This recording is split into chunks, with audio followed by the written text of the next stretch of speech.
Prinsip-prinsip ini meliputi tujuan yang jelas, pembagian kerja, delegasi wewenang, dan koordinasi yang efektif. Pernah nggak sih kalian bertanya-tanya bagaimana sebuah perusahaan besar seperti Google atau bahkan sebuah organisasi di kampus bisa berjalan begitu teratur dan efektif? Jawabannya ada pada prinsip organisasi. Hari ini, kita akan mengupas tuntas apa saja prinsip-prinsip yang menjadi tulang punggung setiap organisasi sukses. Jadi, pastikan kalian tonton sampai habis ya. Pertama-tama, apa itu prinsip organisasi? Sederhananya, ini adalah pedoman dasar yang mengatur cara kerja sebuah tim. Mulai dari pembagian tugas, siapa melapor ke siapa, bagaimana informasi mengalir, hingga siapa yang punya wewenang untuk mengambil keputusan. Menurut para ahli, prinsip ini mencakup banyak hal, seperti mekanisme koordinasi antar divisi, struktur yang pas, pembagian kerja yang jelas, dan bagaimana semua fungsi bisa terintegrasi dengan baik.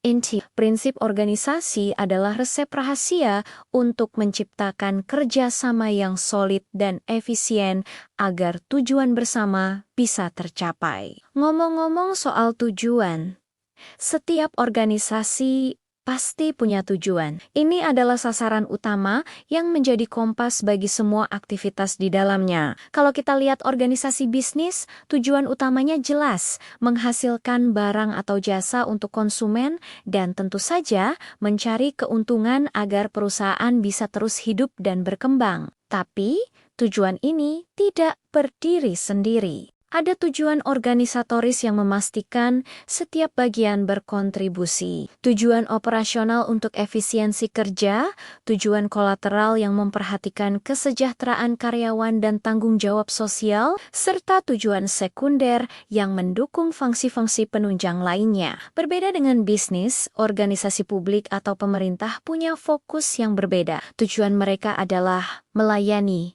masyarakat, dan mendorong pembangunan nasional. Tujuan ini biasanya dibagi menjadi jangka pendek, menengah, dan panjang. Semuanya diarahkan untuk mewujudkan kesejahteraan, keadilan sosial, dan kemajuan bangsa. Jadi, meskipun caranya berbeda, baik organisasi bisnis maupun publik sama-sama membutuhkan tujuan yang jelas sebagai panduan. Nah, untuk mencapai tujuan itu, kita butuh prinsip yang kedua, yaitu pembagian kerja. Bayangkan kalau dalam satu tim semua orang mengerjakan hal yang sama atau malah tidak tahu harus mengerjakan apa. Pasti kacau kan? Pembagian kerja adalah proses memecah tugas-tugas besar menjadi bagian-bagian kecil yang kemudian didistribusikan kepada individu atau unit kerja sesuai dengan keahlian dan tanggung jawab mereka.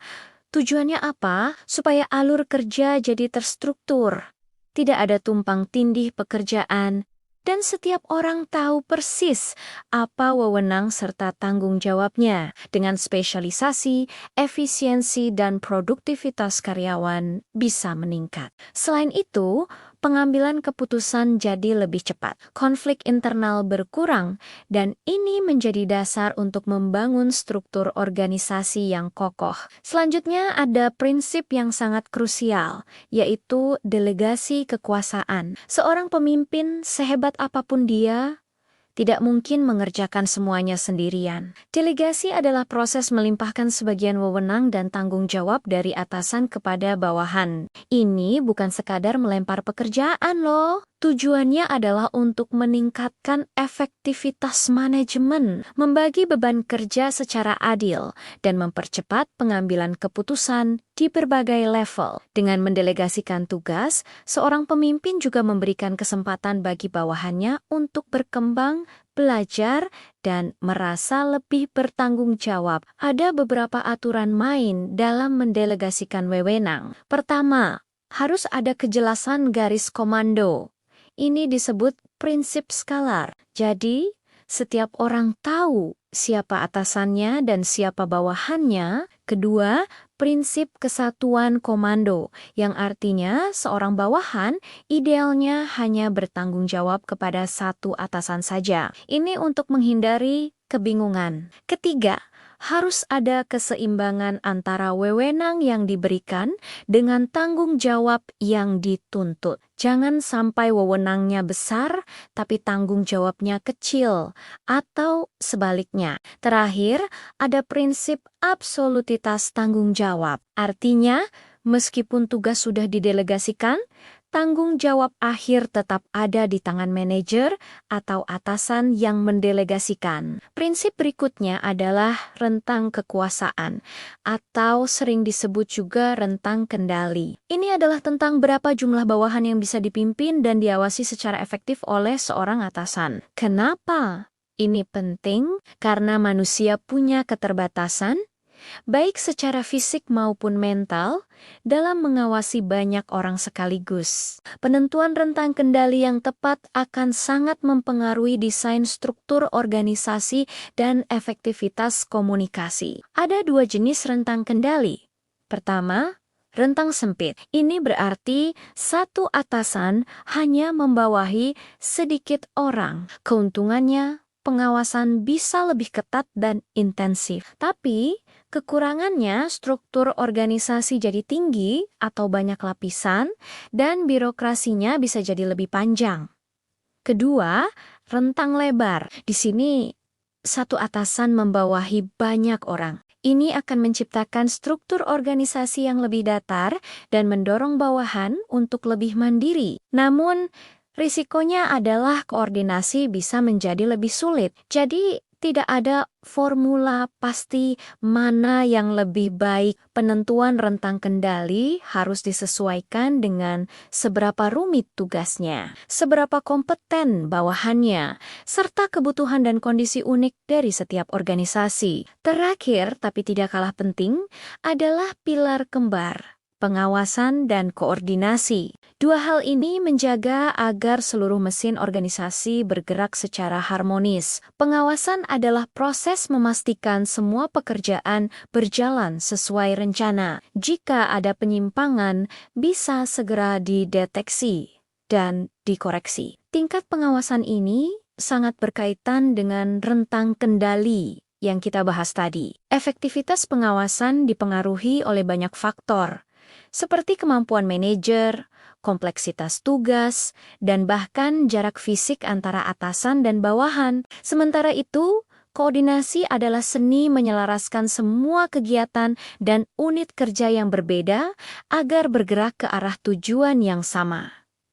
Bayangkan sebuah orkestra, setiap musisi memainkan alat musik yang berbeda, tapi berkat sang dirigen, mereka menghasilkan musik yang indah.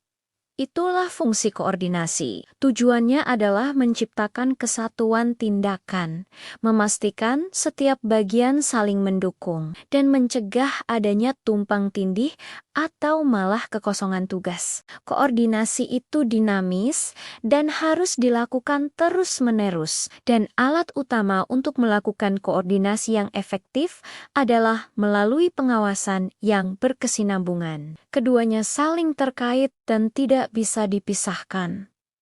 Jadi, mari kita rangkum. Kita sudah belajar tentang 5 prinsip dasar organisasi. Mulai dari pentingnya memiliki tujuan yang jelas sebagai kompas, lalu pembagian kerja untuk menciptakan spesialisasi dan efisiensi, kemudian delegasi kekuasaan untuk memberdayakan tim dan meringankan beban pemimpin. Dilanjutkan dengan rentang kekuasaan untuk mendesain struktur yang efektif, dan diakhiri dengan pengawasan dan koordinasi untuk memastikan semuanya berjalan selaras. Dengan memahami dan menerapkan prinsip-prinsip ini, sebuah organisasi, baik itu perusahaan multinasional, startup, atau bahkan organisasi mahasiswa, dapat membangun fondasi yang kuat untuk mencapai tujuannya secara efektif dan berkelanjutan. Ini bukan hanya teori di buku teks, tapi praktik nyata yang menentukan keberhasilan sebuah tim. Semoga penjelasan tadi bermanfaat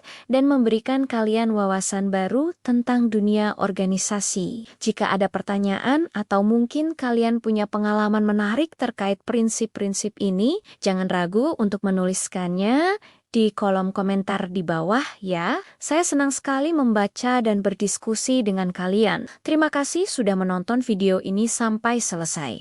Agar organisasi bisa berjalan dengan baik, perlu punya tujuan yang jelas supaya semua orang tahu arah yang dituju. Tugas dan tanggung jawab harus dibagi dengan adil sesuai kemampuan masing-masing. Dan wewenang juga perlu didelegasikan agar pekerjaan bisa berjalan lancar.